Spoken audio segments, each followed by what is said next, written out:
big thank you to MTN Ghana. We did for you, MTN Ghana. Everywhere you go. Our bank says for together. And then Chocomold by Casa Perco. Now, for the sake of my first-time listeners, Why Leaderboard series is YFM's innovative radio programming content designed to develop and provide inspiration to all our listeners. Okay, stats reveal that Ghana's population is young, with about 61% being 30 years and below. I beg your pardon. Now, the International Labour Organization (ILO's) Youth and Future Work of Survey shows that about 1/3 of the youth in emerging and developing countries view their future work life with fear and uncertainty. Why? And I always add this because there's not much to learn from. The YFM is Ghana's #1 youth and urban station. We have year-on-year dominance in youth radio programming. Therefore, deemed it a big responsibility to add to the bouquet of creative and informative content on the station. A show that will bring leaders and achievers in various sectors and, of course, industries in Ghana and beyond, in bringing hope, meaning development, and leadership coaching tips to our vibrant listenership. Follow us on radio and, of course, our digital platforms. So that's what we're here for. For the next hour or two, we'll get into business with my guests. Now, just so you know who I'm dealing with this morning, this week we explore the life and work of a woman who is braving the odds to reposition our once flourishing film industry back to where it belongs, while bridging the gap between industry and the relevant authorities. Now, she's a global speaker, an award winner, and chair of the committee for Creative Arts School, a revolutionary educational concept by the Ministry of Education in Ghana. She is the founder of the Asantewa Library Project, building and stocking libraries in Ghanaian communities. She's also the management consultant, change agent, and change manager, and has been described as strategic and innovative thinker. A strategic and innovative thinker. She served on the World Economic Forum's Global Entertainment Council for 2 years, playing a key role in the council's strategic direction. She has a long-acting career, one we can all attest to. Behind her, appearing in films like Deadly Voyage, an HBO production, awarded Best Actress in Ghana back in 2001, and producing some of the most successful programs on Ghanaian television. As film director, her last film, Silver Rain, was nominated for Best Film in Africa and the Best Film in West Africa and Best Costume for 2015 in the African Magic Viewers' Choice Award, the largest film award in Africa. Silver Rain went on to grab over 13 nominations worldwide. She was one of the first people to pioneer the idea of short films made especially for your mobile phones. Now, working with some of the world's largest networks, of course, here in Africa, providers on the continent of Africa, including MTN, to launch mobile flicks, short films made for your mobile phones back in 2013. She is a screenwriter, regular writer, and blogger, including blogging for the Huffington Post for a number of years. She's also served as mentor for the entrepreneurship at the Massachusetts Institute of Technology, MIT, Legatum Center under the Sloan School of Business from 2013, and lectured mass communication at the Webster University Ghana campus in 2016. My guest holds a master's degree in public administration, MPA, and a master's in public policy, MPP, from Harvard Kennedy School of Government. She also holds 2 bachelor's degrees from the University of Cape Coast, the National Film and Television Institute, NAFTI. Juliet Asantewa is the CEO of National Film Authority Ghana, the board chair of the National Film and Television Institute, NAFTI, of Ghana, and the founding president of the Black Star International Film Institute, organizers of the Black Star International Film Festival, and our guest on the Wiley Board series this morning. So, YFM Star, let us welcome Madame Juliet Asante. I think a lot of you guys know her as Juliet Asante. Welcome to YFM. Good to have you on here. I like to be referred to as Yasantewa. Yasantewa. My middle name. Yeah, I wish I had started with that, you know, but yeah. That's a powerful name, you know. Yes. Yes. I'm honestly amazed to see you here, and I think this is the first time I'm meeting you. But I think my management will allow me just throw all this in. I grew up watching you on TV, and I really, really love you. Oh, you do such a great job in what you do. You make acting. I think until I grew up and did a little bit of stage and then acting, I never knew how tough it was. But people like you make it look like soft work. It's super easy for you. Before we get into anything, do you ever struggle picking a character and being on character. I mean, taking the shape of a character if you're given a script. Have you ever struggled with at any point? I haven't actually, because I'm someone who likes to go into the mind of a character, into the personality of the character. You know, it's interesting we are having this conversation because just a couple of days ago, I did a workshop at the Black Star International Film Festival on characterization. Nice. And I spoke to all of these young filmmakers about building characters that have depth and what it takes.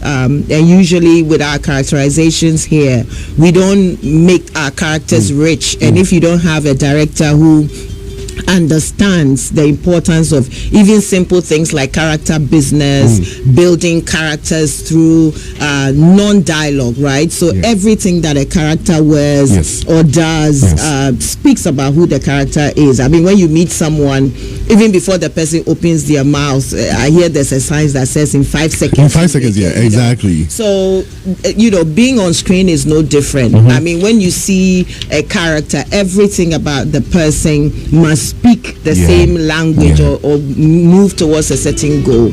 And so if you approach characters like that, then before you start the work, you are in the mind and the life of the character. So then it's an easier job than if you tackle it from the outside. Okay, so to the other side of it, I hear the fact that we're getting too technical in the beginning, but then on the other side, don't you sort of like lose a bit of who you really are after you get out of this character? Let's say you're doing a production for 6 months, right? And you've got you've gone so deep into the character that it's a part of you now. You're living the character, right? And then after the production is done, don't you lose bits and bits of who you are? I mean, don't you forget certain things about yourself? How your mannerisms?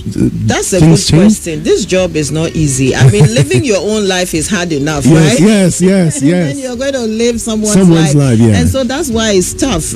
And good actors are able to. Well, you have to take yourself. You have to have a lot of self-care. You have to have a lot of grounding. You have to have a lot of fallback routines that you can use. And you have to understand, you have to go through the work of understanding how to separate that person. Because sometimes you can even play characters you do not like. But yet, you're supposed to play that character well. So if I'm supposed to play, let's say, a murderer or something, that character should be believable. So I should do everything for everybody to believe I'm really a murderer, but then I'm not. And I may not like that character.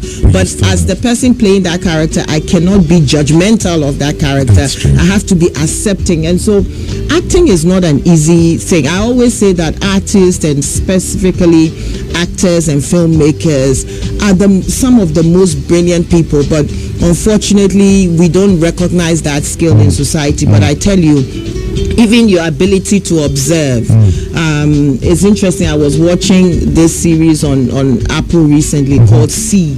And there was a line in there that said, it's amazing how little those who have eyes can see. And that's really the secret, or the thing to being in this industry and being a good actor or actress. Your ability to observe and see what others are not seeing, and go into the minds of people and be able to portray them and portray what it is that moves them to act.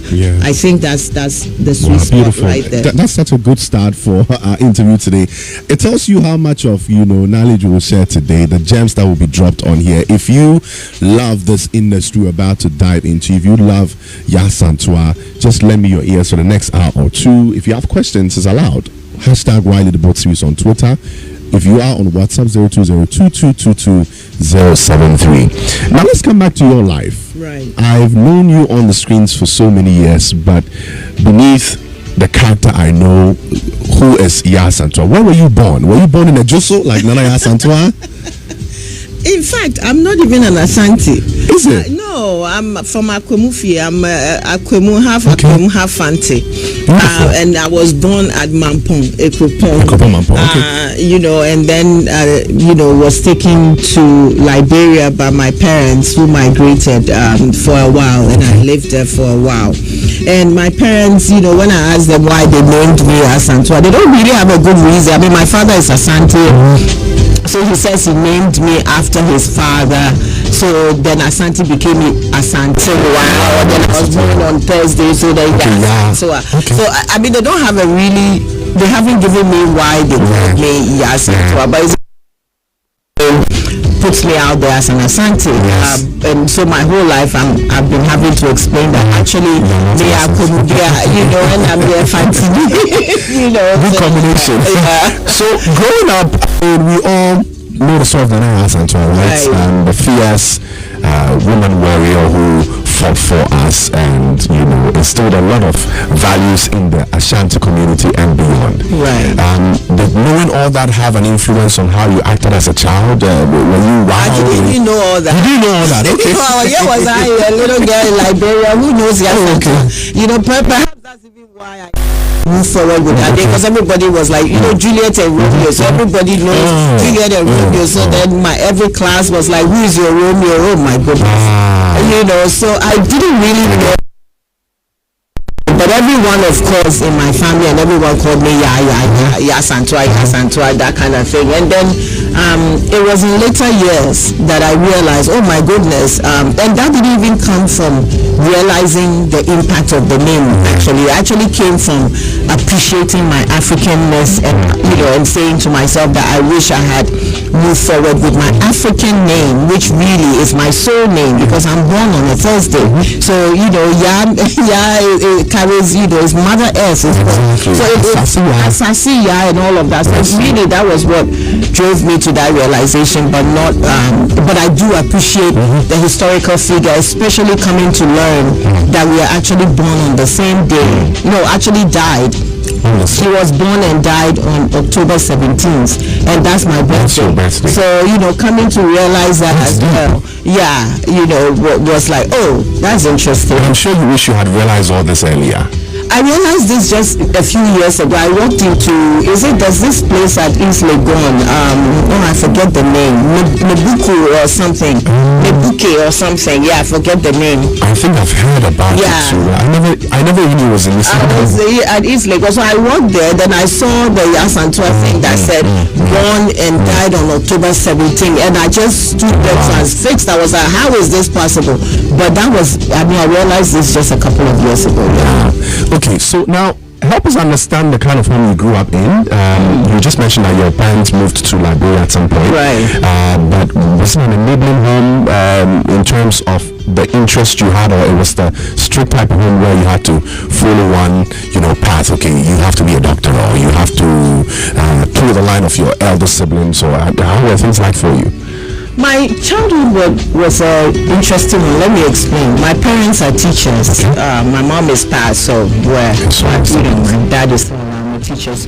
My grandmom was one of the first policewomen in Ghana. Who discharged and then became a businesswoman and migrated to Liberia. So my parents went there and then started business, right? And we all got into that space of business, baking. My mom was a baker, a cook, so she had a restaurant. We were all into that. But then I was at some point I got a very overwhelming illness. So I was sick as a child. I couldn't walk for a couple of years, and that kind of crowded my entire childhood a little bit because I was stuck. If I hadn't been cured, I would have been crippled for life. And so the experience of that and trying to get healing, and they couldn't find healing for me in the medical system, so we had to take the traditional route. And finally, it was a Ghanaian woman actually who also lived in Liberia, a herbalist, who healed me. And so that that kind of clouded my childhood a little bit, because that was a very intense experience, going from village to village trying to find healing, and the trauma that came with that, and the things that came with that. So that kind of overshadowed a little bit the beauty of your childhood, even though there are beautiful moments I remember, and then just when I healed and things got on track, then things started going haywire in Liberia. So we had to migrate. I had to come back. We, the children, had to come back, and my parents followed later. Wow. So around what age would this be? So we came back when I was 13. Okay. So and we went when I was I think a few years old. So so between, let's say, I would say 3 and say 12 or something, I was growing up in Liberia. Yes. And then you came back to Ghana because of the war in Liberia, and you had to settle in? No. Not there. We came earlier. Yes. We, the children, came earlier because my parents thought, or they said, Ghana is where you're going to get the best education. Okay. That was the motive. So it's time to move our kids back to Ghana. Okay. So we moved, and that time there was a little bit of unrest starting. I remember the week that we came, there was a little bit of unrest, but it wasn't intense, major. But the year when we came back, there was a year I was supposed to go back for a visit. I forget, I think it was in the 80s. That year that I was going to go back, there was some issues with my passport. Then it didn't work out. Just about 2 or 3 months later, the war started. So it was just a lucky thing that I didn't. But my parents were caught in it, and they had a lot of, a very traumatic experience, and basically my family had to start life all over again. I'm sure they lost everything. We lost, when my mom showed up, we didn't recognize her. She had, her hair had gone completely white. She was truly traumatized, and for me, that's part of the reason why, even my history a little bit, I did a one-woman walk against militancy in our political system, and it's because of that, because I've seen the ravages of war. My family was caught in it. My family is still living the trauma from that, and so I wasn't going to sit back and for my own conscience allow certain things to happen. So I'm a product of a war situation, so I know what it is to be caught in that kind of situation. What kind of teen does all these experience make you? Then I want you to describe it yourself. What type of person were you around that time? Because from 13 upwards, towards your 20s, one would expect you to be super bubbly, have fun and get to a point where responsibility sets in. But you had been through all this, you had seen all this, you had experienced all this, and you were quite conscious about that. Before 13, you had almost gone crippled. Did any of these experiences, or did all these experiences make you a different type of young lady? It did. It made me, first of all, it made me appreciate life so much and appreciate the good things, and found a lot of joy in it. So it actually made me, I'm a laughing person. I'm always laughing because I'm so grateful for the many chances the universe continues to hand over to me. But I think it also made me very aware of how transient things can be. Yes. And so if you have an opportunity, make the best out of it now. As they say, someone will say, not opportunity comes at once, but opportunity comes at once. And you need to face it. You need to face it. Wow. And it also, I think, made me face my fears a little bit. I wouldn't say that I don't have fears. I have loads of fears, but I think the ability to get up every day and face my fears and move towards my fears sometimes have come out of the understanding that, so many times I couldn't have been here, and I'm here. So what? Yeah, we move.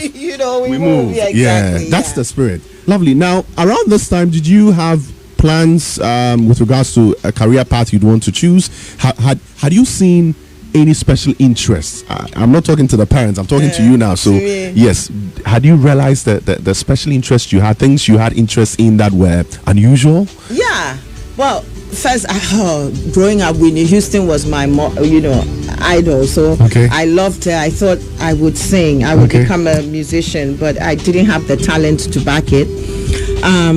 And then everyone thought I'd be a great lawyer. My whole family, they thought I was the one. Don't get into an argument with Asantewa, kind of thing. And I love law, so I wanted to do law. I thought I'd be a lawyer, even though my whole, I started out as a science student, and then I switched to the arts, and I was in the drama club. So I always knew that there was a side of me that was artistic, but I thought, I'll do the legal thing, and then just back it up. This will be my backup. But then when I came out of, my grades were really great. I could have been. I would have been one of the best top. I think I came up with a 4 or 5 or something like that those days. So I was top of the list. But remember this. My parents had just come out of a war situation. My family was in no position to support, an education in legal, or whether it was true or not. There was the understanding that we'll have to buy a lot of books and all of that. I think that's true still. Yeah, and even the forms I had to buy. I bought only one form from Legon. Okay. And so on that form, I put, because my dad said, I can't buy your law book, so I chose business, and then I put law under it. Okay, just in case. But at Legon, if you don't choose law, I should have bought two different forms. Yes, exactly. So when the business school, because my background wasn't that much of business at that time, it was more, the law would have been best. So I didn't get into business school. Then the law school too didn't take me. Yeah, you don't pick them as a second option. No. So they gave me some psychology. So I was like, I'm not going to do this. And then I'm sitting there, and then I get a call from Cape Coast University. I hadn't even applied to that university. And they call me and they're like, please, we have a spot for you, BSEC. I'm like, BSEC, and BSEC was like the top, BSEC and BCom was like the top courses. And I'm like, I didn't apply to Cape Coast. They're like, well, we want you. And so I was like, you know what? That's it. And I packed my bags and went to Cape Coast University. You were basically running your own thing. You were in charge of everything. You had to make decisions yourself. Oh yes, yes. Oh yeah. I mean, my parents. I was lucky. My parents were. My dad, and especially I would say this because he's a man, and most fathers are, creates expectations. My dad never created any expectations. He's like, whatever you want to do, I support you. You are my daughter. You can do anything you want to do in this world. Don't think that because you are a girl, you can't do this. Those days my dad will, even when he's sitting down with his buddies having a drink, he'll come put me on his lap and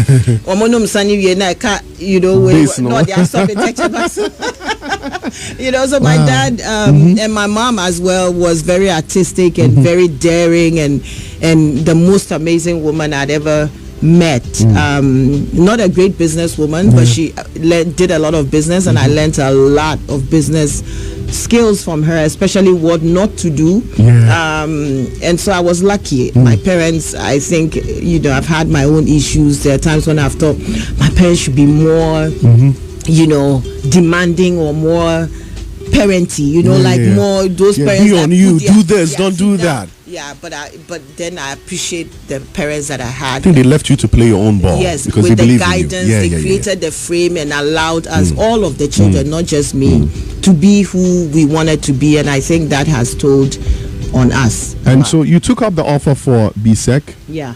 At UCC. Yeah. And you went. Describe your days there. Was it an interesting course? It was a prestigious course, but did you love it? Did you enjoy it? Not very. No, okay. I must say. Oh gosh, my time there was interesting. First of all, I started my business when I was there. I got my first job with Unilever when I was there to do a roadshow for Pepsodent. So that's one. And then I started my whole business, having a business, doing all of that there. But two, I also took a stand against a course, shorthand those days, which was part of BSEC. So I didn't go there quietly. I went to fight against whatever, and I paid the big price for that. I paid a massive price for that. I mean, it was a scandal. I got into big trouble with my lectures. Tell us about it. I'm interested now. Oh man, I don't want to relive it too much. I mean, my lecturers didn't take kindly to me. Of course, the lecturer that was teaching that course at that time didn't take kindly if someone is advocating against your course. But I was like, why are we doing shorthand in this day and age when we could be doing other things that we will find more useful in the workplace? So I thought it wasn't a good course or necessary course at the time. And I took a stand against it, and my lecturer was unhappy, and it led to all manner of things. And you know how in school things go, then my mates, my colleagues, my friends, betrayal came in. Somebody is betraying somebody, so they have to protect their exactly. I mean, at the end of the day, I mean, sometimes my grades will come and I'll have an F. And it was clear, I was practically teaching everybody in the class. I can relate. How can I get an F, but when you get a couple of Fs, then you're great. So I left Cape Vast with a 3rd class, actually. And interestingly, and obviously it didn't reflect my capacity or who I was or anything. So I was just like, you know what, this is not going to define the rest of my life. I'm moving on. When I was leaving school, I wasn't even speaking to half of my friends or half of my lecturers. I'm just like, I'm done with this, I'm gone. But then I had the opportunity to go back. I wanted to go do my master's after I had my daughter. But I thought, I really want to be a filmmaker. So do I go do my master's in communication or do I go back to film school? Because then my attention had come back to NAFTI. So and NAFTI was under Legon, University of Ghana. So I went to NAFTI. At that time, one of our lecturers, Mr. Menzi, was alive, and I said, I want to come. And he said, well, you have to come and do everything. It's a degree course. You have to come first. I'm like, but I've just finished degree. Can I get credits and start from second? He's like, no. And Cape Coast, I done 3 years. Legon or NAFTI was 4 years. He said, you have to do all the 4 years again. So I went back to first year, started Afro Stars, Libras and everything, and did the whole 4 years. And left with a 1st class, I guess. Worth it. So therein lies why I have 2 degrees. 2 degrees, yes. Now, I want to understand this. You just brought acting in along the line when you were talking about how Cape Vast went. But before that, around what time did you develop the interest for film and acting? Well, I was acting way before I went to Cape Vast. Exactly. That is what I want to... I think we skipped that part. Yeah. Where did it all start for you? Enum Secondary School. Okay. Where I did my what do you call it? Secondary school 1 to 5. Okay. Then I went to... Wait, it was 5 years? 5 years. Oh. Yeah. And then I went to 6th form, which is 2 years at Okwapmine. Okay.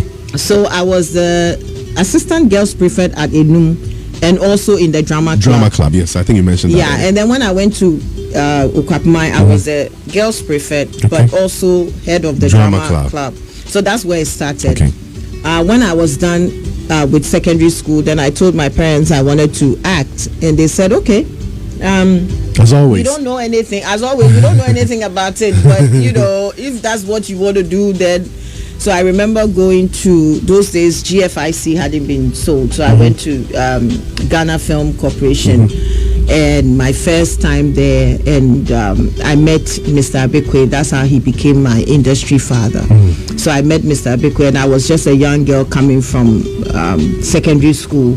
And he pretty much held my hand to his office and was like, my daughter, this is how the business is. First of all, you have to audition.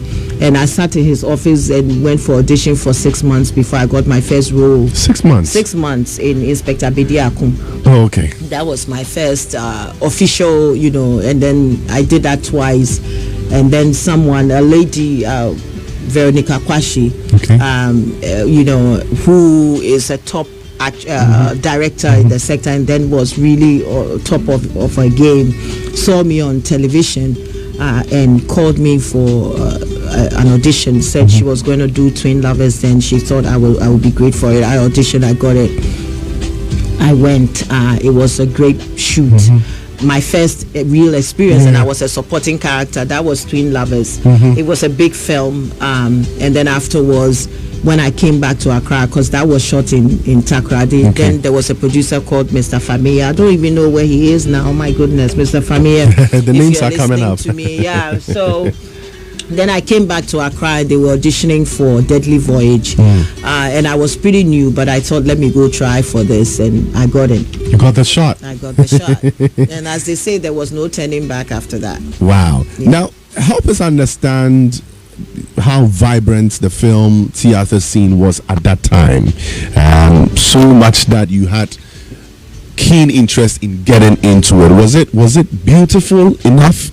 How were the structures like? Help some of us understand the 1992 babies. Help us understand how different, I think the right word should be how different the movie scene was from what it is now. Well, we got a big blow with the sale of GFIC. Let me not go around that and pretend like that didn't exist. When Ghana started, when I say Ghana as a country, 57 going, we were one of the first countries to have a world-class soundstage and a world-class lab. and an organization dedicated to the film sector, because we understood that to take the narrative back, or our leaders understood that to take the narrative back, film was an important vehicle to use. And so, having a world-class soundstage and a world-class organization to lead the sector. And then later we got NAFTI, which was also a school, and NAFTI is about 40 years old. That tells you. So as a country, we're way ahead. It was a black and white lab, but we were still way ahead. As we stand now as a country, we don't even have our footage from our archives. We don't have our independence footage, all of this, because we sold GFIC. Those who came in had no respect for our culture and our material. It was destroyed.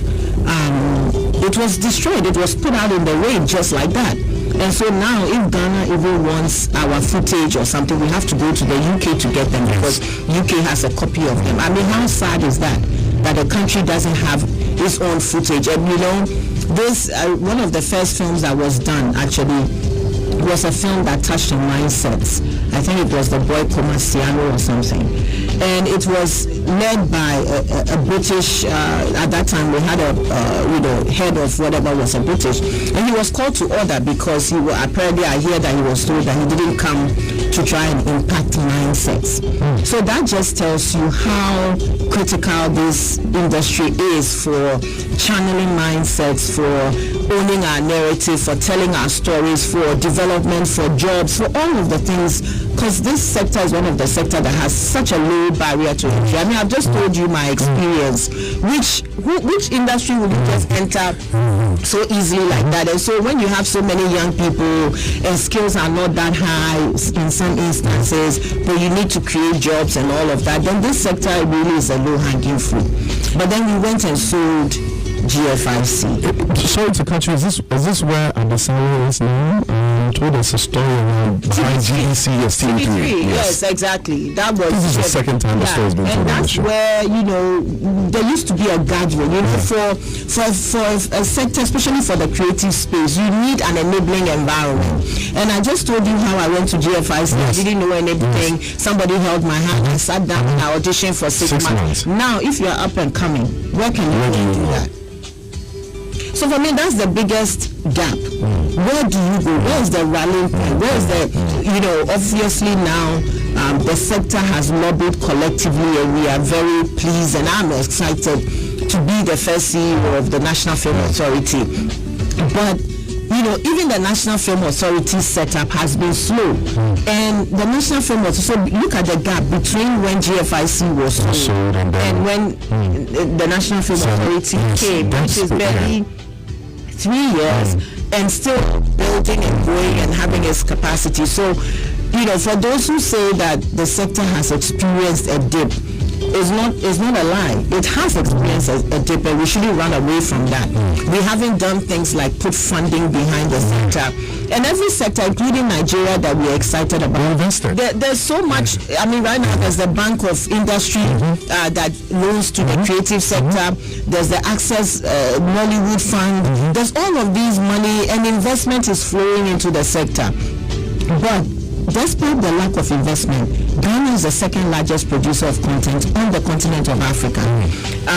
Nigeria is the highest. West Africa is the topmost. Nigeria produces about 2,600 films a year, according to the UNESCO report that came out. They are getting to 300 million people now, the population. Ghana is 35 or what, and we produce about 600 plus. So if you even look at the ratio, we are even producing more than Nigeria. If you look at the ratio of population, it still goes a long way to say there's room. Exactly. So we are the second largest. So despite the lack of funding and the lack of all of that, we are the second largest producer of content on the continent. So we are not as low as people think. But because there's no funding, the quality of our productions is not high enough. And that's where we have a problem. I had Uncle David Donto on the show, I think a year ago, and he mentioned that parts of Deadly Voyage was shot at the studio you mentioned. Yes. you were a part of it. Tell us your experience exactly. How were things? How beautiful was the experience? Oh my goodness! Yeah, the memories he shared were special.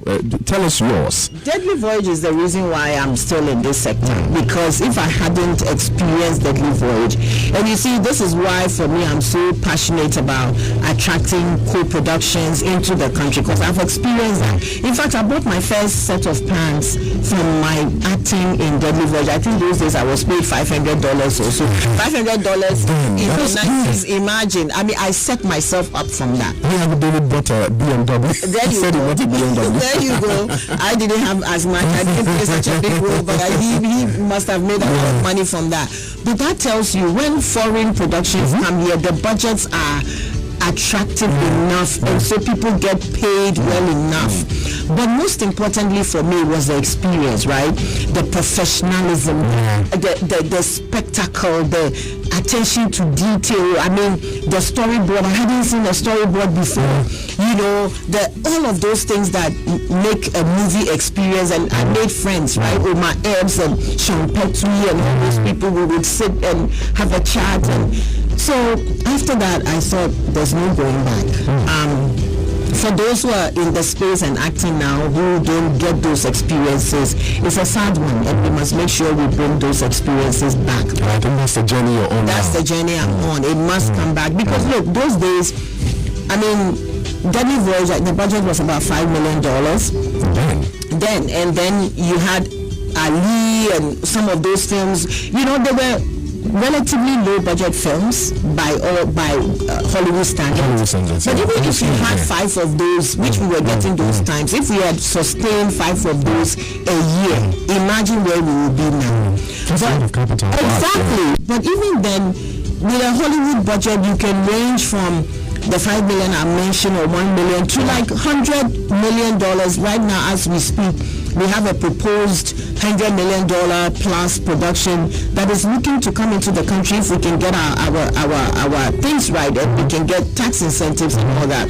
So that just tells you the kinds of opportunities that, you know, the seamless opportunities that artists in Ghana need to experience. And then there's something you call skills transfer.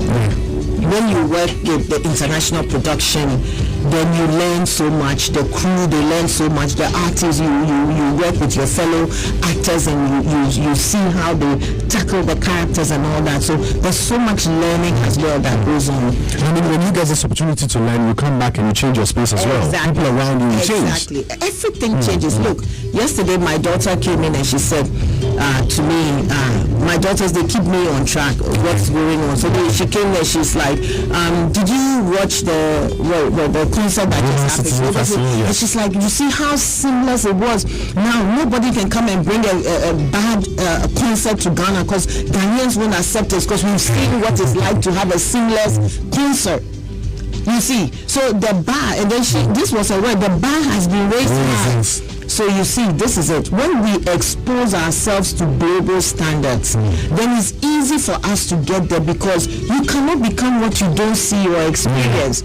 And that's why we need to create the kind of environments that bring those kinds of experiences to us. Now, we are going to dive a bit deeper into the challenges you're facing in this journey. You are on a very, very big spiritual journey for our creative industry. We're going to get to that, but we need to make some quick cash. Shouts going out to Car Bank, Flow Together, MTN Ghana, everywhere you go, and Chocomo by Casa Procon. The break, we're having a conversation about the structures that were in the movie industry around the time she joined in, just so we stay on track and of course still maintain the same aura around that. You mentioned that after the years you spent at UCC, you had the opportunity of going to UG to start afresh, and then you got it done and you had to go do your masters. Tell us about that. How did the opportunity come?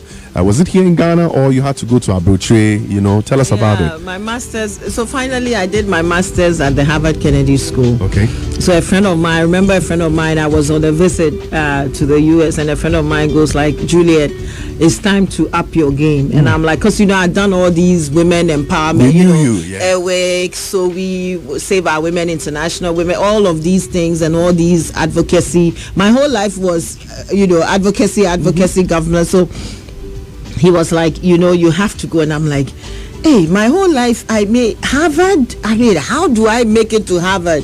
Then I started counting the schools I went to, from because when I came back from Liberia, I went to Akosombo Experimental, which was a Saito school.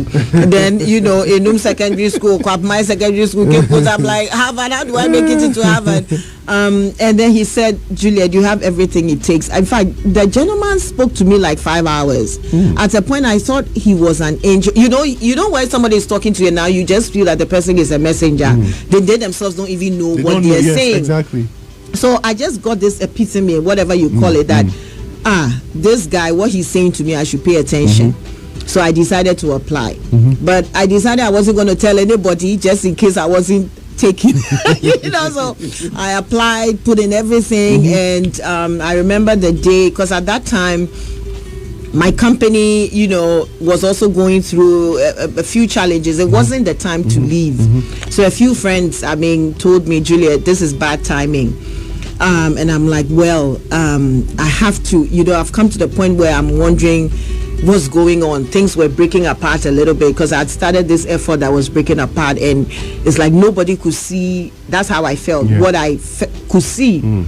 I felt like an outsider. I felt like I'd come to my limit, and I felt, is there something wrong with me? Is there something wrong? Why am I seeing this and nobody is seeing? Is there something wrong with me? And so when the acceptance came, I remember that day so clearly. I was in my room. I cried, and my and all the time I was crying, I was like, oh my God, there's nothing wrong with me. I'm not stupid. Oh my God, I'm not stupid. Because before then, I had come to the point where I was feeling like there was something wrong with me. And so I got into it, and I was, the competition was high. Okay. So it was, you can imagine. That's Harvard. So, that's Harvard you're talking about. So I remember even our first day, they said to us, many of you are wondering how you got in here, but we want to assure you we've been doing this for more than 100, how many years, and we never make a mistake, and you are just the person who should be here. And before I went, a couple of my friends told me, Juliet, if you go, your company will collapse. And truth, I faced the fact that I was potentially taking a step that was going to collapse everything, but it was a necessary step to take. And truth, my company collapsed. Then Eagle Productions, that was doing a lot, collapsed in all intents and purposes because I stepped away. But I think it was an important step to take, and it's something I'm very grateful I did. So you spent 2 years at Harvard? So it's the way the program is designed for, what do you call it, how do you call it, I forget the term you used, but mid-career people. Okay. So it's packed. In fact, some of us even had to go, not me, but some of my colleagues even had to go into psychological treatment because it's so packed. A lot of things. It's trying to sandwich everything. It's so stressful. And it breaks you down and builds you up. So you can imagine if you're if you're a mid-career person and you've been broken down, you now begin to think, how did I get here? Am I not, you begin, so many things begin to break down, and some people can't even handle it. I remember there was this class, one of the biggest class, HiFIT's class on leadership. The class itself is an experiment. So as you're going through the class and you're learning, you yourself, you are the experiment. It is the most breaking down. It breaks you down. People weep in that class. And I was there with my daughter, so I was having the class with my daughter. It's supposed to be a 3-year program because you come out with. Wait, you were in the class with your daughter? No, I was at the school with my daughter. I took her with me. So, I was a single parent doing this course. Everybody who was there with kids were there as a family. I was the only one, in my group. It's a 3-year program because you come out with 2 degrees, but it's packed into 1 year. So that's supposed to be like 6 years packed into 3. Well, no, it's packed into 1. 3 years packed into 1. So sorry. You don't take a break, you don't do anything. So we go when the school hasn't started, and it's called the Harvard Mason Mid-Career Program. My goodness, all my hair was coming out by the time I was done. I mean, my hair was falling out. and many people had trauma. I mean, but then you have to deal with punctuality, or that you can't miss the times, it's not deadlines. Even punctuality. I mean, like for instance, I'm sitting in the class doing, ADMAS, at a certain level, stats at a certain level, and for someone like me, my education primarily has been in Africa, in Ghana. Yeah. And you are sitting with Americans who, that's their first language. They think in that language. They talk very fast. They think very fast. So first of all, and they are young. So first of all, your self-confidence alone starts to be, you are wondering, how are these people thinking faster than I can think? Everything is being questioned. You have to let go of your ego. You have to get down, as one of the professors says, you have to go through the gutter to appear on the sidewalk. So that breakdown, and I did all that. At the same time, I was doing other leadership courses and certificates. I was also doing a course at the Harvard Business School. So, and then my daughter was with me. It wasn't easy. But at the end of the day, I thought, wow, has been the most difficult. I thought I had difficult years, but this is a whole different level of difficulty. And did you at any point, I mean, in the very trying times in this period, decide, this is it, let me go back to Ghana and continue what I was doing? I'm not a quitter. Okay. So I never quit. I mean, I just keep putting one foot in front of the other, one foot in front of the other.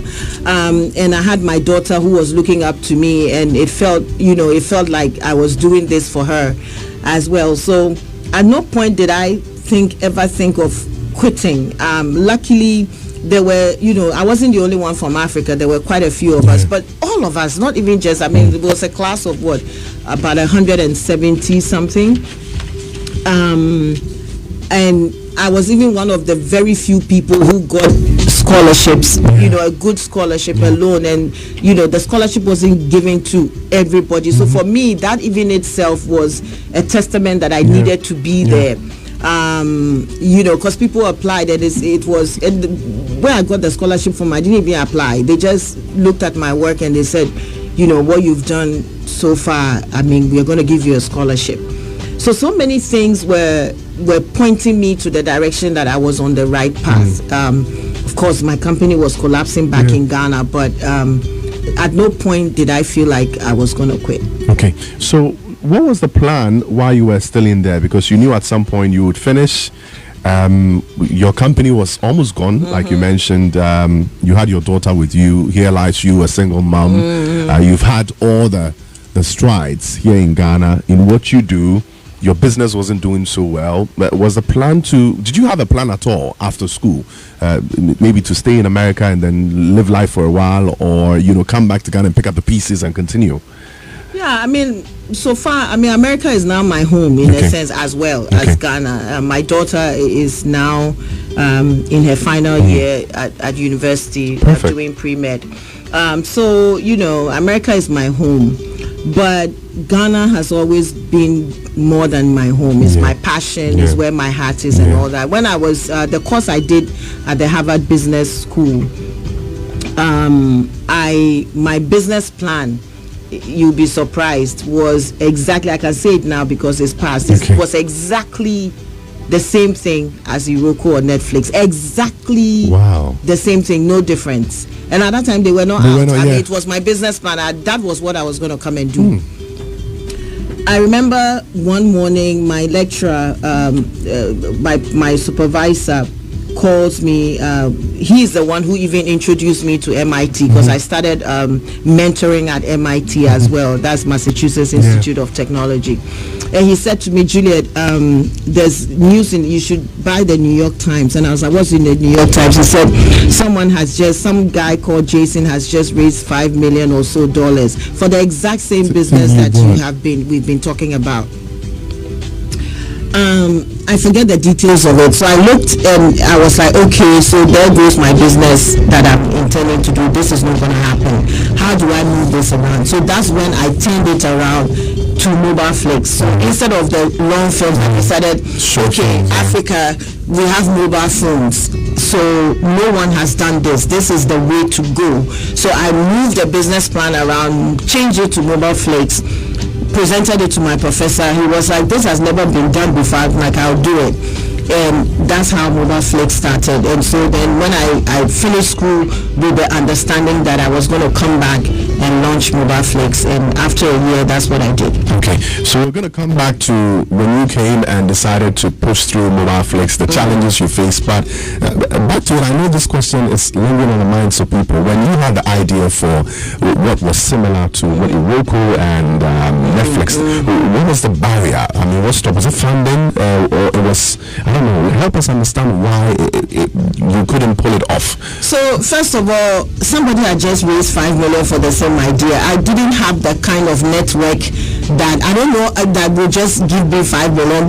So and also if someone starts an idea and it's a new idea, you don't come and now start replicating. Am I going to be telling everybody that I got this idea or I thought this idea first or whatever, even Mobile Flex, someone copied it later. I mean, a few years later in the US, that business has also collapsed. They've got millions of money to do it, and that business has also collapsed. So the barriers were many. I mean, obviously, I was new at this, and someone had just raised that money. It was demotivating for me, and I just thought, I can't do this. I don't know anybody who's going to give me $1 million or $5 million to come and whatever. I'm just struggling through school to finish my where am I going to raise that money?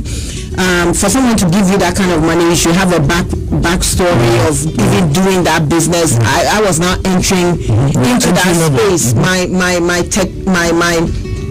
expertise was, even though I'd done business, it wasn't in that area. Even though I was a filmmaker, it was a new model. It was a new industry. It was a new model. VOD was an emerging new model.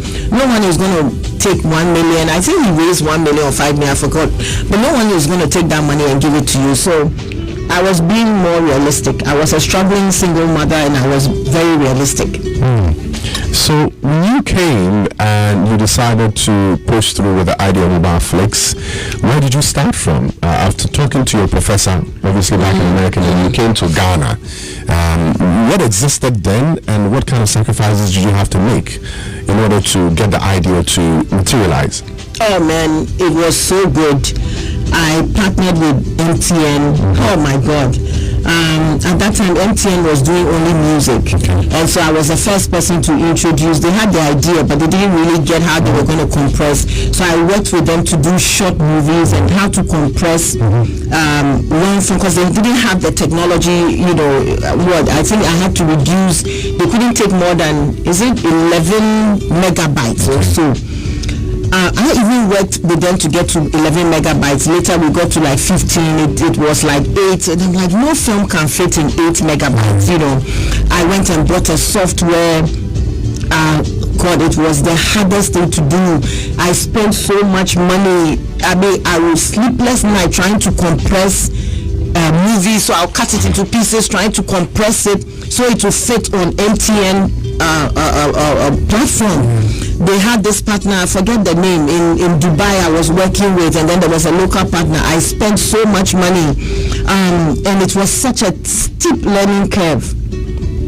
Finally, we got it right at some point. We launched it. I launched it with MTN. First 3 days, subscribers 5,000. I mean, and it was like it was 0 rated, so people were watching without paying. There was an arrangement with MTN. It was going to be so successful, and then I hear somebody thought I was going to be too successful at MTN. I don't know who it was, but I mean, I'm not going to mention names, but somebody thought I was going to be too successful, so they decided to bring other players to the table. They decided to do it behind me, whatever. That was the beginning of the downfall of the entire enterprise. So even now, I mean, they tried it later on, it didn't work. The MTN shorts. So for the longest time, if you went on to MTN shorts, they were all from me. They were all my productions, because I was doing Mobile Flex with them. So for me as a filmmaker, it wasn't just a short thing, it was a full movie, because I brought my expertise. So the idea was that movies made for your mobile phone. So it was a full movie with a beginning, middle, and end. that was compressed. So even my film shot Silver Rain at some point, I put it on MTN. Put it on there. So MTN, I we were doing it, was working so well, but then that's Ghana for you. And so I walked away from that opportunity as well, and I thought, you know what, maybe one day I'll bring back Mobile Flix, but that was Mobile Flix. It did so well. We made a little money, and if we had continued, I guess we would have been probably the first country with that, with that expertise of production on your mobile phones. And this was 2013, 14ish.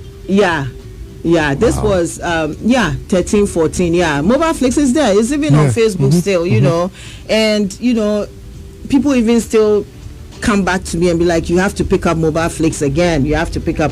And it's interesting because then the network went through all that, I don't know, it got very confused. And in the end, it didn't work for MTN. It didn't work for me, and it didn't work for MTN as well. Maybe now it's going to work. I don't know. Do you regret bringing the idea down? I mean, this was right after you had, the thoughts and planned an idea that was supposed to take shape, and then along the line someone raised $5 million and made it work, and you came to Ghana with a plan B, launched it, and along the line something happened. I mean, before you came to Ghana, did it exist in the US? No, it didn't. I was the first. In fact, after me, there's this other, I've forgotten the name of the it starts with a Q. No, it starts with a Q. Okay. Actually, if you go online, you would see it. It was big. I mean, the announcement was made at Sundance. I was at that festival when it was made. I remember I was sitting near my godmother, and I just, I was like, oh my God, not again. And they raised like $10 million or so. So I'm like, oh my God. Where from? I mean, I just happen to be from Africa. I can't raise money to do, and it didn't work in the US, but it will work. The idea will work here because Africa and Ghana is more mobile phone driven. For me, there's no reason why it didn't work with MTN. I mean, if you launch something and in 5 days you have subscribers over 5,000 in 3 days, I mean, I don't know why it didn't work. Even when I fell off, I don't know why it didn't work. But you see, the dedication with which I did it, because I bought software. You had the blueprint. I had the blueprint. I brought it down. I worked with them to even understand what it meant to even have that. And, Do you regret bringing the idea to Ghana? If I start regretting this, then I'll regret everything I've done for Ghana. So no. Wow. It's an experience. It's a good one. Maybe I'll pick it up again. I can't say that I don't have heartaches now and then when I see that, when I see things. But it's an experience. Who knows? Anyways, 9 after 11, final hour of I didn't know we were going to go into the final hour. But yeah, at this point, if you have questions for Asantewa, set it in. All she said, things she hasn't talked about, things you want to find out, send it through. We're picking 2 questions from you, the listener, at home or at work, okay? Say hi to your friends and tell them to tune in as well. We're live on Facebook, Y107.9 FM. Now, Black Star International Film Festival. Right. Correct me if I'm wrong. Would that be, or is this the first film festival in Ghana? It is not the first. Not the first. Okay. Ghana has tried it before. It didn't work out. Okay. So let's just put it that it's the first working festival, because every other festival that has come after that came from it. As in, people came to volunteer. Yeah. They thought they could do better from what we were doing, whatever. But it came from it. So. Before I started, everyone said a film festival, because it had failed the few times it had tried, everyone said to me I wasn't going to survive or succeed, but I was determined to, because I was going to film festivals all over the world. My godmother, she just loved me. This woman just loved me. Was the chair of Sundance Film Festival. Nice. And so I was seeing all of this, interacting with all these festivals, and I thought, why am I always coming to people's countries? And in fact, the year that I went to Harvard, that year, I actually submitted my script, Silver Rain, to Sundance. And I remember my mother telling me that, it's more difficult to get into Sundance than Harvard. And I'm like, that cannot be true. But she was right. I got into Harvard and I didn't get into Sundance. But Sundance, the director of Sundance had, wrote this really nice review, and she...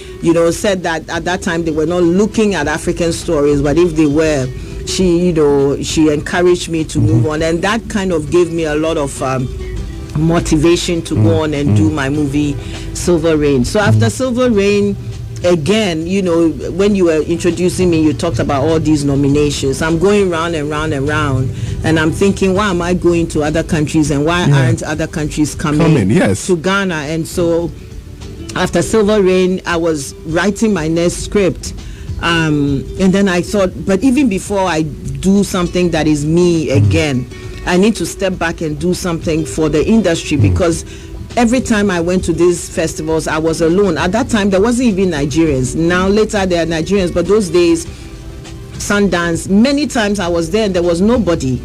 And I felt alone. And every time it would be, when I mentioned that I was from Africa, they would be like, what's happening in Africa? Is that so I thought, whatever I can do to help change that, I will. And so that was the beginning of my thinking around film festivals. And I thought, instead of going on and doing another film, I need to get back and make sure my country even understands why we need film festivals. Great. And that's how, and I sat down with my team, and that's how. Very important thing, your team. How did you put people together, and how did you start off with it? This is after you had come to Ghana and tried an idea that didn't flourish, because some people somewhere decided, did this past experience you had influence the kind of process you passed through to put together the team and the plans you laid out at the Black Star Film Festival? I mean, the incubation period. I must say, I'm a tough task worker. Okay. I know. My ideas are sometimes out of the box. Usually I attract people who are looking for excitement and something different. Sometimes some of them can take it, but some of them come and taste it and they realize, this is not for me, or Juliet is too hard, or Juliet is too demanding, or whatever. But we can't do what we do if we are not hard on ourselves, because and for me, I see global standards, right? I mean, I for instance, I was part of the World Economic Forum Entertainment Council for years, for about 2 years, and I was part of the building the strategy, the entertainment strategy landscape for the world. So I have sat in places and I know where the world is going. I cannot lower, I mean, obviously even the skill sets you are dealing with are lower, the understanding and exposure is lower, the funding is non-available, but you still can't lower the values and the standard. I mean, sometimes and you're communicating, and sometimes there's gap in communication, and you're frustrated, and everyone is frustrated. But I think on and on with time, the bad, or I wouldn't say bad leaves, but the leaves that can't stay on the tree will fall off, and those that can stay will stay. And I think that eventually I have attracted a group of people who share my passion, see their own purpose in the journey. Perhaps I've helped define it a little bit, but it is their own journeys as well. So it's a shared journey that I'm on with my team. In whatever project I'm on, I try and find a group of people who share the same journey, because it's not about money. If it's about money, I mean, my colleagues, even from Harvard, are earning nobody earns less than $500,000 per year, and I'm here earning, or even not earning anything. you just earned. I just earned my first salary. So many times even my parents and my family thinks I'm crazy, but I get so much joy in what I do that I couldn't do anything else. Have you received the amount of support? I mean, we just spoke about funding, but in terms of support and reception from what already existed before you decided to bring about the Black Star Film Festival, I mean, there were industry people and boards who kept the fort while you were away. I mean, have you received the kind of support and reception you expected from them so far?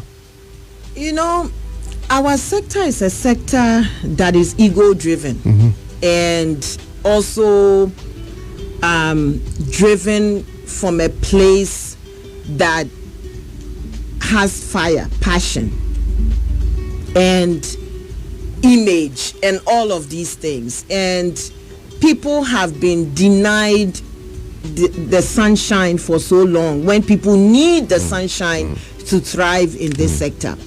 And when you deprive people of sunshine, some kind of cannibalism can happen. Exactly. I don't know if I'm communicating. Oh, no.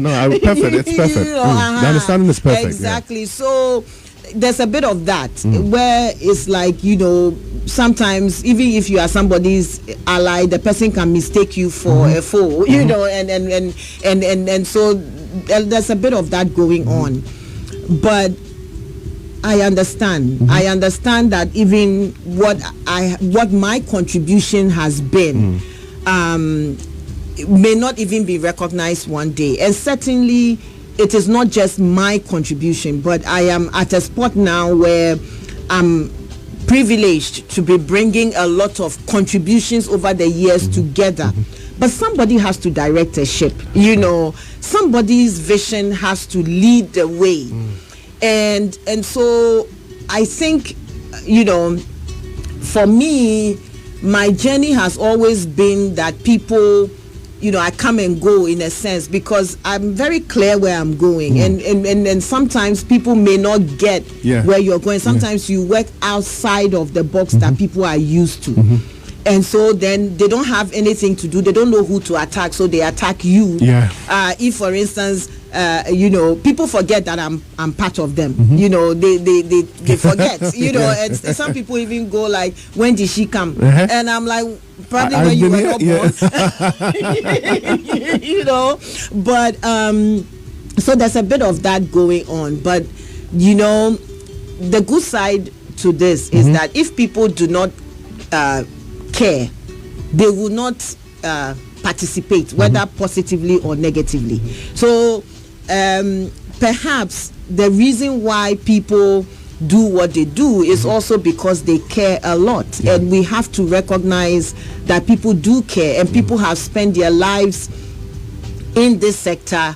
Many people cannot see the light and they are frustrated, and obviously the years are going. So when somebody comes and maybe they don't know the person that well, or whatever, I think we develop a weird sense of animosity for things we're not used to. I mean, change. Change is the most painful thing to apply to any atmosphere. Yes. Regardless the mission you have, regardless what you want to achieve. Yes. Once it's something different from what they already know, or they don't really see the future in there, there's pain. And so there's a form of rejection. I perfectly understand. Yeah. But I think what I always try and communicate that, first of all, there's no superiority here.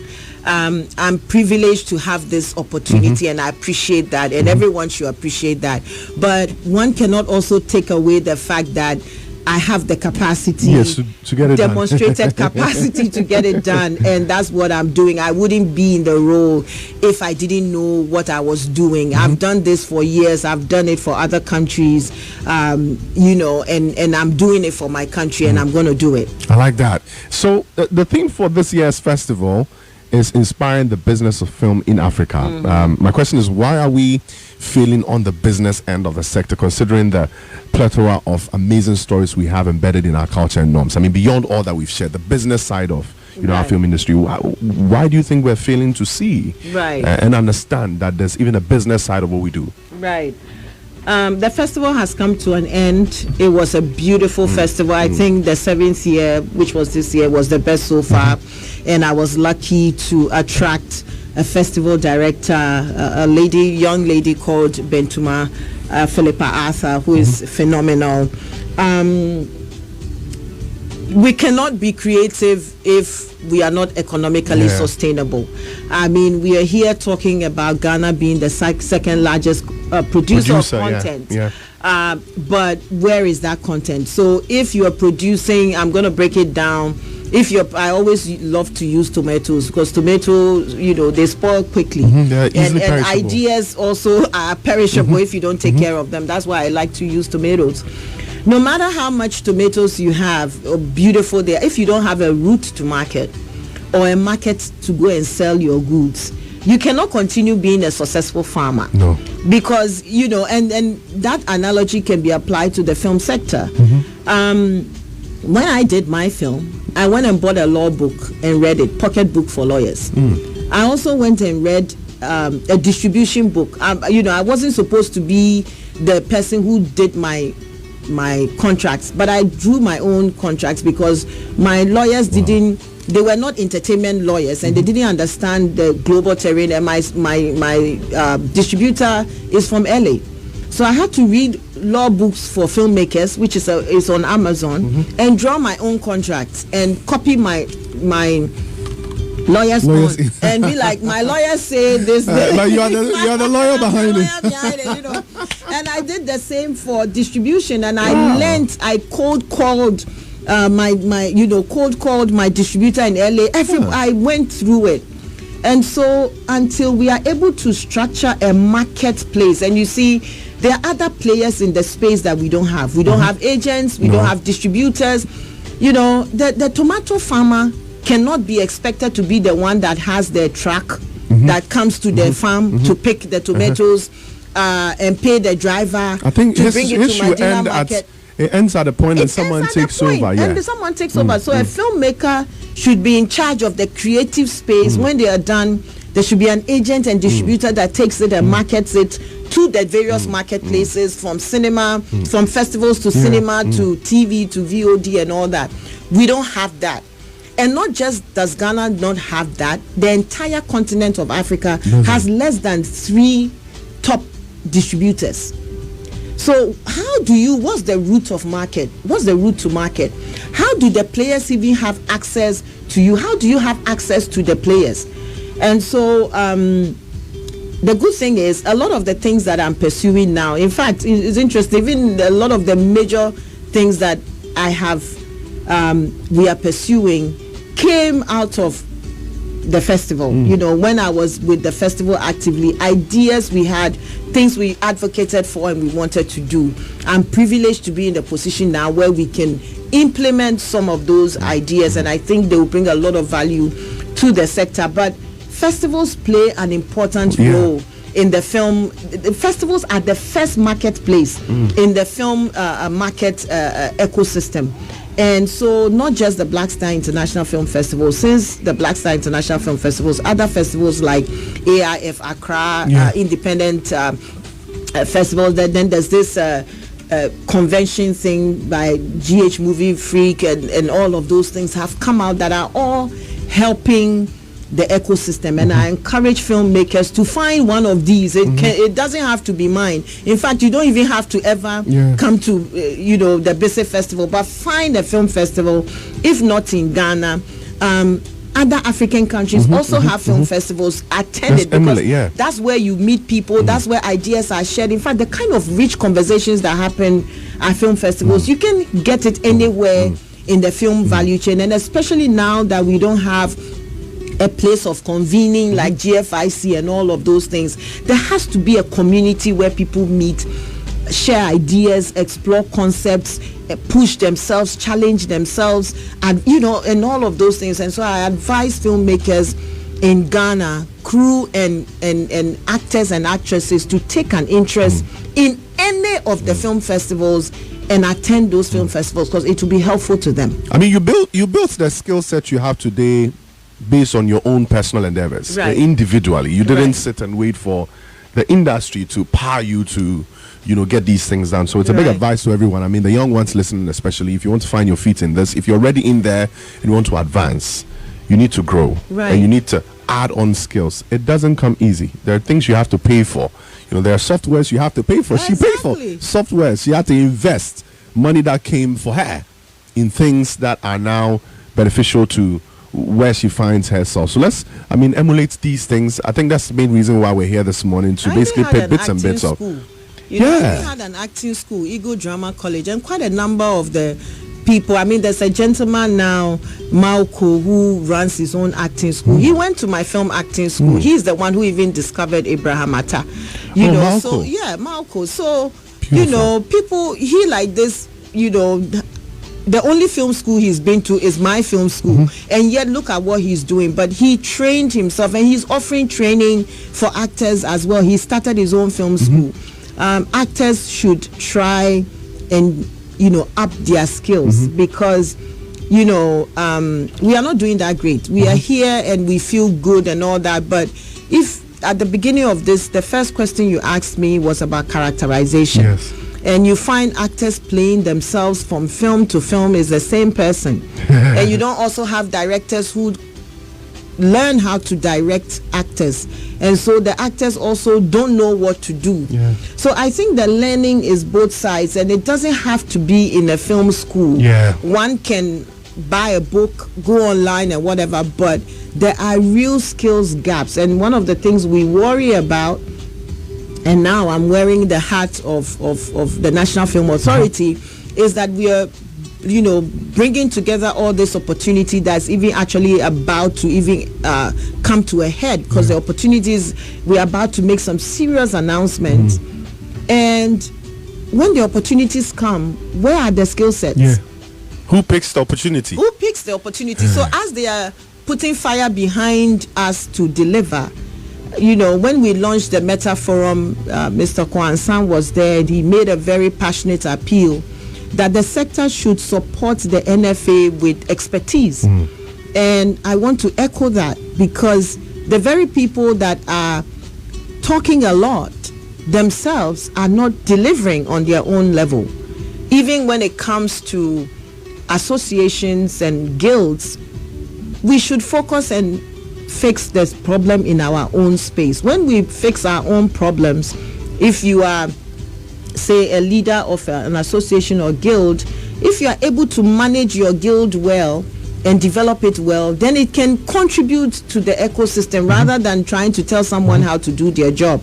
Because sometimes I'm in the space where everybody is trying to tell me how to do my job, and I'm saying to people that if you give someone a job, trust them that they know what they're doing. Otherwise, why do they have the job?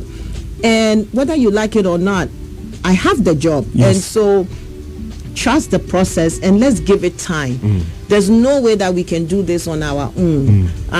But working together, there's so much we can do, because it's about sharing expertise, it's about learning, pushing ourselves a little bit. And, the propensity of the sector to multiply itself is so present that if we paid attention, we would find the head wave sooner than later. That's perfect. I really love that.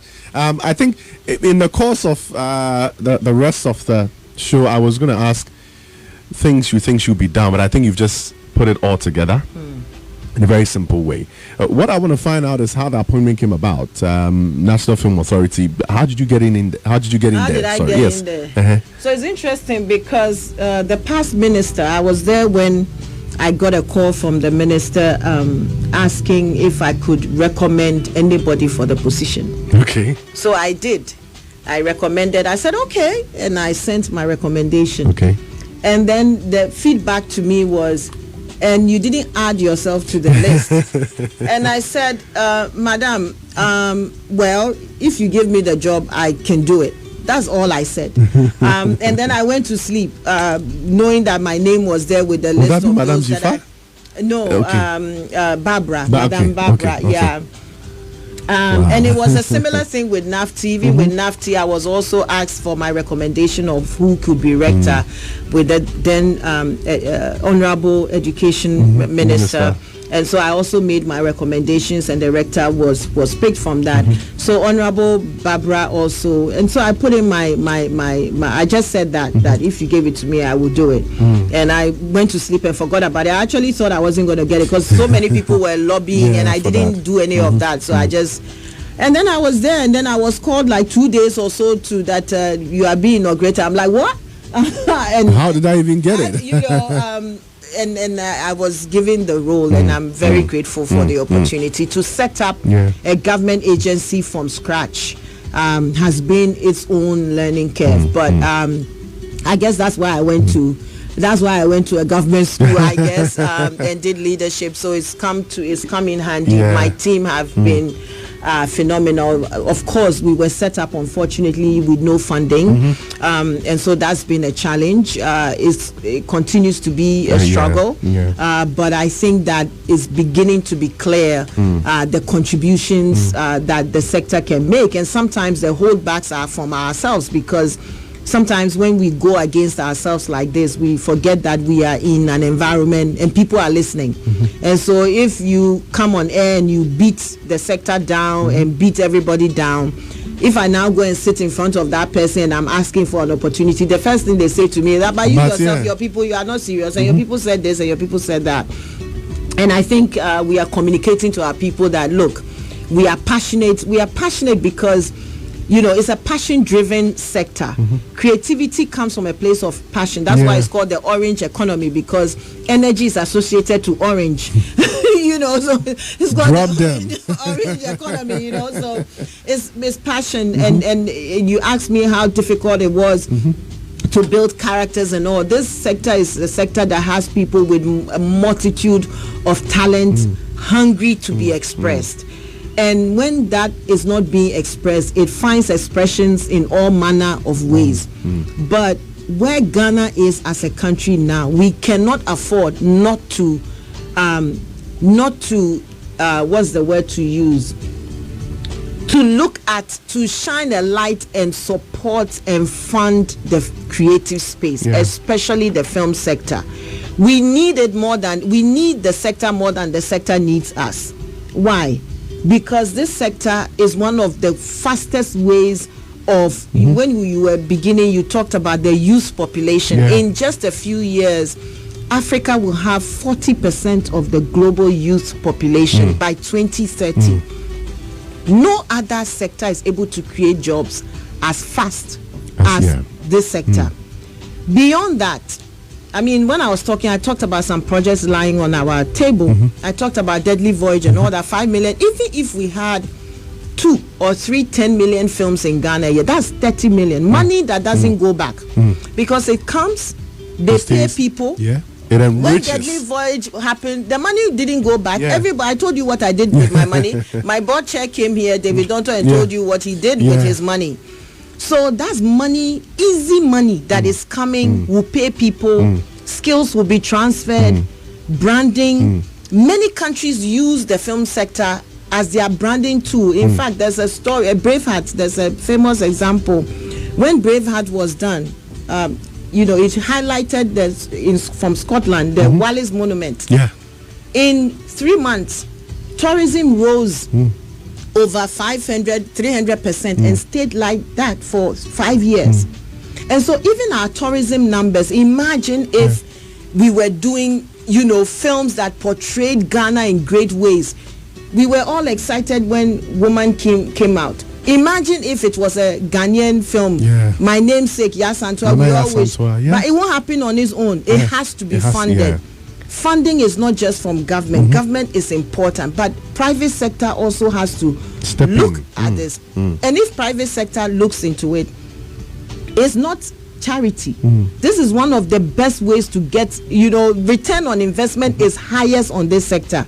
And now the National Film Authority is also working to structure the system and model so that return on investment can be clear for investors. And so I want to use the opportunity to appeal on Ghanaian investors as well, to look into the sector. And of course, we have to continue to advocate for government to support the sector as well, because government has a lot of demands. You know, there's the medical people, there's everybody, teachers, everybody is having demands. But the film sector is as relevant as well, because the film sector can create the jobs that we need. But most importantly, for a people, the identity of a people is about culture and mindset. And this is the sector that can impact our culture and our mindset. So we don't have a choice. We have to. And for us at the National Film Authority, we continue whatever opportunity we get to advocate for that support. And it's beginning to trickle in. It's beginning, we see that there's a commitment from the president himself, you know, to this sector. He's made that severally in my presence about how committed he is. My ministry is also committed. But I think that we all have to appreciate that there's more that needs to be done. It's a do or do situation. Exactly. We need to. Exactly. We need to get it done. I mean, because of our time, I really wish we could dive deep. And I really attest to that.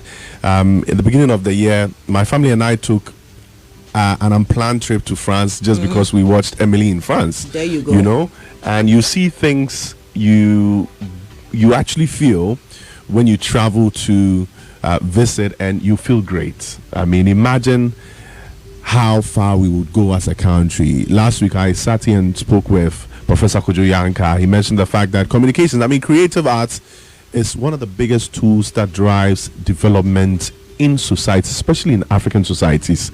Okay, we can drum a lot into the ears of people through our screens, through our movies, through the kind of advertisements we do. I mean, growing up, you'd watch commercials on HIV by our popular people, and the memories of that sticks in your head so much that you live and you walk and you do whatever you do with it. And so it's about time. It's very unfortunate. I mean, you sit at places, you travel out, and people have conversations about the fact that there's zero industry. One, it doesn't really exist. It's dead. I love the fact that you attested to the fact that it's taken a nosedive, but it does exist. And so we need to make conscious efforts, and it's you and I, it's all of us, okay? Companies, brands listening, the agencies, let's start raising some funds. We have some very dope creatives. They are video directors. Branding. Yes. Let's try to encourage product placement. As we are speaking to some companies and encouraging them. Even if you can't put money in the sector, put the brands your product. In there. Exactly. Your product will travel even further than if you just did a small advert on TV. If you watch James Bond like this, that whole Omega watch yes. thing. It Audi cars. Yes.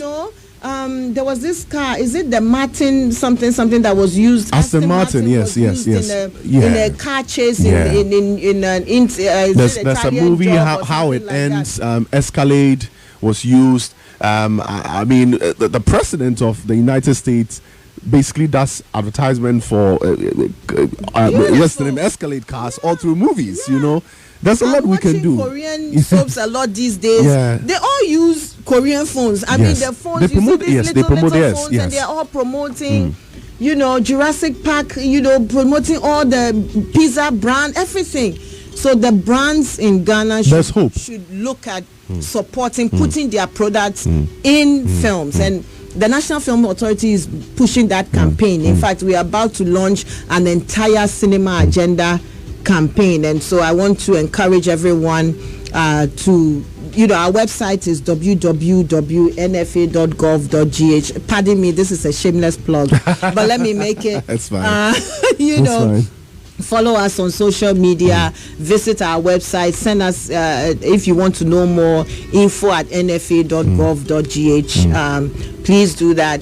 Now I have to wear my official cap, so I encourage everyone, and I encourage filmmakers to pay attention. There's so much we are doing.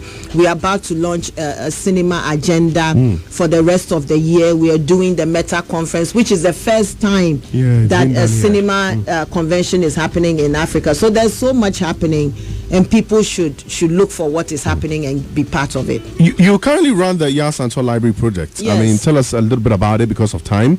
Into details. Right. Yes, what you've been doing over the years. Right. We just donated books worth over $150,000 to Ghana Library Board, Ghana Library Authority, working with some partners from the US who are supporting us. So it's basically, for me, I love books, and I've always loved books. Those days, when I was at Enum Secondary School, I used to come to Opera Square. All the way to Opera Square. And the sellers there, they knew me. So when the Mills and Boons and Silhouette come, they'll pack mine in the corner. So any money I get, then I'll come for my books at Opera Square and go back. So I'm a bookworm. Now I don't read as much, but I understand the importance of reading. And so the library project basically is to help children travel the world through books, because with books, there's you can go wherever. You don't have to be limited to your circumstances. So that's what it's a non-for-profit. That's what we do. We bring books and libraries to communities, and I'm very happy. It's a citizen movement, so it's people who have contributed, plus my money, of course. I also contribute the most, but it's a lot of Ghanaian citizens and non-Ghanaian citizens who have contributed, including the 150,000 worth of books that we just handed over to the Ghana Library Authority. Nice. I think I'll just have to read. If I don't read the questions from my listeners, I'll be beaten today after work. But are we seeing you get back into active movie production sometime soon, directing? You are in an official office now. Yes, that's the term we use. Official office. Yeah. Now, will you even get time to do it? I just completed that script that I never finished. I finally finished it, and I brought in a co-writer, which was great as well. It was my first co-writing exercise. We got on really well, and I think between us, we've just knocked down a very solid script. So perfect. I'm looking forward to it. It's been calling me for a while. I've been missing my, so I'm probably going to take my leave after, a leave of absence. I'm very, I'll take my leave and maybe I'll go and knock it out. Who knows? You're doing it in here in Ghana or Abuchiniha? Oh, here if I wish. I mean, I'm trying to attract people to shoot in Ghana, so I'm not going to go and shoot outside of Ghana. But okay, so certainly Ghana. 3 brief questions from our listeners. First one, Sarah Hagen has been listening since we started. She's a student actor. Says, how do we cross over to go and act in Hollywood?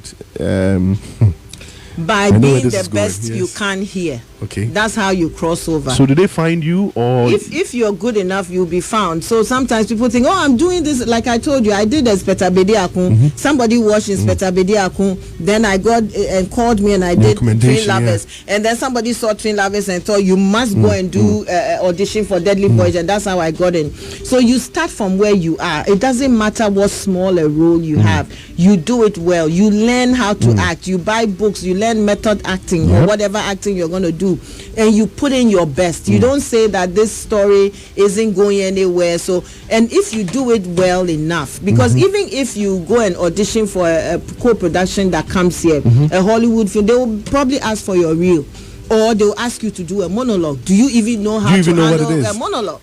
Do you even have a headshot? How can you cross over to Hollywood when you don't even have a headshot? A reel. So I mean, we have to task ourselves a little harder as a sector. Truly. All right. Another one in here. This person didn't add his name, but the number ends with 880. Says, how do we sieve stories and control the level of moral decadence in some of our movies these days? I wish the person had really broken it down, but I think I get the idea. People are putting too much in our movies these days. There's not really much to cover in some of the movies we see on our screens these days. It's mostly love stories. This one, mates. I'm trying to choose my words right. Mates with this one, and it's all out there. No censorship whatsoever. That's the National Film Authority have the power to. We are not supposed to censor. Censorship is against the law. Okay. But we classify, which is putting, what time and who can watch it. So perfect. Right now, if you bring out a film in Ghana, let me use the opportunity to say it. Good. And you exhibit it anywhere without it being classified, you are in danger of being arrested. Let me put it that way. There's trouble. So whether it's a cinema or it's a whatever, so long as people are gathering to watch, and it's not much. I mean, it's a very fast process. You just have to apply for classification with the National Film Authority. But to the question, usually when people don't have other things, then they fall on other things. What do I mean? So you don't have a great story, you don't have good characters, you haven't developed whatever, you are not using good equipment, and then you think that by exposing a few naked butts, you are good to go. And that's not just in the music space, it's in the film space, not just in the film space, it's in the music space as well. But the good thing is the audience is very discerning. Nobody wants to if the person wants to come and watch porn, they will sit at home and watch porn. And so if you crowd your film with such things and there's no good story, in the end, you will still flop. And so I think the audience has more power than we are utilizing. And I want to use the opportunity to call on Ghanaians to call the filmmakers and actors to book. Don't desert us. Don't leave us because, the filmmakers are selling you whether you like it or not. The filmmakers represent you. The filmmakers bring opportunities for Ghanaians and to Ghana. So we appeal to Ghanaians, instead of turning your back and saying, oh, the films are not good and blah, blah, blah. Rather criticize. Watch it and criticize and call to order. And when you do that with time, because, there's a matter of national pride as well. I'm sure when we see other nationals, films on Netflix and whatever, we get the question every time, why aren't Ghanaians there? But if you are not watching Ghanaian films or investing in Ghanaian films, how will you empower the Ghanaian to get there? And so, we have to go through the gutter to get to the sidewalk. To the sidewalk, so I think your professor's quote stays. So we call on Ghanaians, just like this gentleman said. Very good point. When you see something like that, go at it. Go at the filmmaker. Ask him why. Don't turn your face. And we ask that Ghanaians give us a few years. From what we are projecting, about 2 to 3 years. Between 3 to 5 years, things have started to turn around already. If you look at the productions that are coming out now, especially this year, from last year to this year, you see some exactly. So we call on Ghanaians, please buy the tickets and go to the cinema and watch the films. And we call on TV productions, to work with film production houses. We call on TV stations to invest a little money in buying Ghanaian content. We know it's tough and it's a business and it's cheaper to buy foreign content, but we can't cut our nose to spite our face. So it has to be a collective effort, and it is an appeal. We are not ordering, we are appealing that we should all do this, because the film sector represents us and the film sector carries along a lot of the creative space. Thank you so much, Juliet. So I'm tempted to say Nana Asantewa when I want to mention the Asantewa. So well, my chief, the chief of Akwem, the king of has Akwem, given you Nana, has right? Actually added Nana to my name, so it's fine. And Piao, Nana Asantewa. So what would you like your legacy to be when your name is mentioned? And I mean, what would you tell young people out there, especially women trying to make headway in life? What would be your advice to them, and what would you want your legacy to be? I don't even know what I want my legacy to be. I just want to do what I want to do. And if it encourages and motivates anybody, I'm very grateful. I feel like, there's so much that we can do. There's so much passion and creativity here. There's so much in the black race. I feel like, we have been so mentally deprived that we don't understand who we are, the power we have, even in our color. And so if there's anything I can do for me, just demonstrating my power and strength as a black woman, a woman of color, as a woman, as a person. Those are my, and the fact that you can move beyond your circumstances, no matter how restricting it is. I mean, I mentioned to you how I went to Enum Secondary School and ended up at Harvard. I mean, there was no linkage, but it's about traversing my my circumstances or limitations at every point. And if I can shine a little light and open the door for young people, for that young person, for that one young person, whether it's a young male or young female or whatever, I guess that will be a legacy.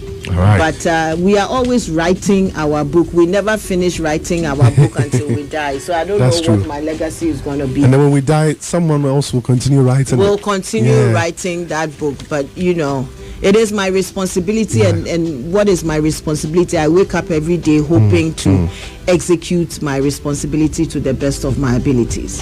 Thank you so much, Juliet Asantewa Asante, and CEO National Film Authority for Ghana, and of course board chair NAFTI, founding president Black Star International Film Institute. It's been an awesome morning. I've enjoyed every bit of the show.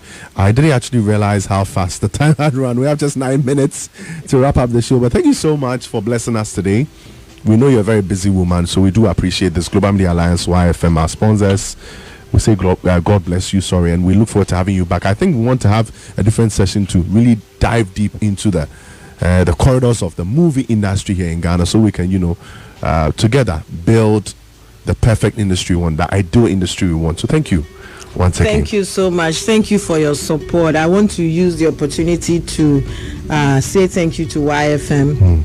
I know you support a lot of things that we do, so thank you.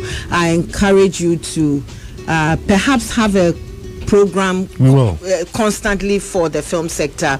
That's great. We are very happy to work with you from the NFA to help, in whichever way we can, and even give you subjects and topics and resource, whatever we can.